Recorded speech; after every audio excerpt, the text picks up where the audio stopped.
if the Johnnies get into power again. Hi, I'm journalist Abigail Jensen, and we have a very significant guest with us today. Please welcome our 20th president, Mr. James A. Garfield. Hello, it is indeed well to be here. Thank you, sir. So may I ask, where were you born and what was your childhood like? Well, I was born on November 19, 1831 in Orange Township, Ohio, right nearby Cleveland. My mother, Eliza Garfield, raised me as a widow and I had grown up in great poverty. So one day I set off on my own to work on a canal boat to earn some money, but I fell ill and returned back home as soon as possible. I also have a wonderful wife, Lucretia Garfield. Oh, she is delightful. It's fantastic how you have grew up in such poverty and now you're in a high position serving as our president. What careers did you have before you became president?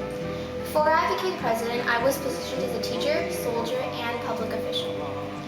You had plentiful careers before you became president. That is great. What had gotten you fascinated in politics? As I said, since I had grown up in poverty, I yearned for excellence in education since I could not be educated thoroughly. So while I preached, officiated at marriages and funerals, lectured, I realized I had a strong aversion or dislike towards slavery. I began to take action on that, and I soon had many favors in the category of freeing slaves.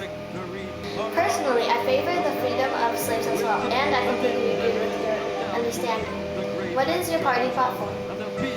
My party platform represents Republican. I am for strong military leadership, demonstration of the understanding and tactics, strategy between the relationship of war and politics, and favoring the freedom of slaves. To add on to your statement, what events have occurred while your reign of presidency so far? I've only been president for a short amount of time, but so far I've allowed the investigation into the mail scandal to continue. Despite it affecting my party, I have paved the way for the work of the Pendleton Civil Service Reform Act.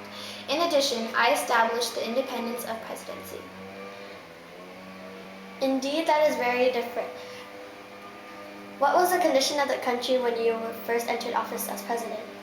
When I first entered office, the shape of the country was in okay form, but there were many things still needed to establish and justice still needed to be performed. Well, time is running out, so thank you very much for your time today, and I hope your reign as the 20th President of the United States succeeds. Thank you for having me, and I hope so too. Breaking news! Hi, this is your reporter, Abigail Jensen, and it's June 22nd, 1881 today, and I'm reporting you the assassination of our 20th President, James A. Garfield. Just as our interview had finished earlier, he had set off to the Washington Railroad to catch a summer's retreat on the New Jersey seashore. As he made his way through the station, Garfield was shot by Charles Guteau. I've been shot! In the arm and another lodged into his abdomen. It is September 19th, 1881, and I am standing in front of the emergency hospital, as you can see.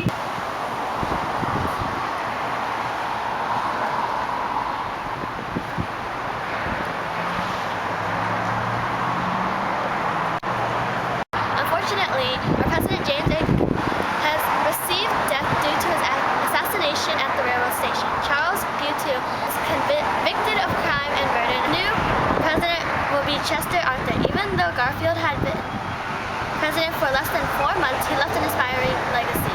An important quote from President James. I mean, myself a man, and if I succeed in that, I shall succeed in everything else. We shall miss him and honor him as a wonderful president. Thank you. Goodbye.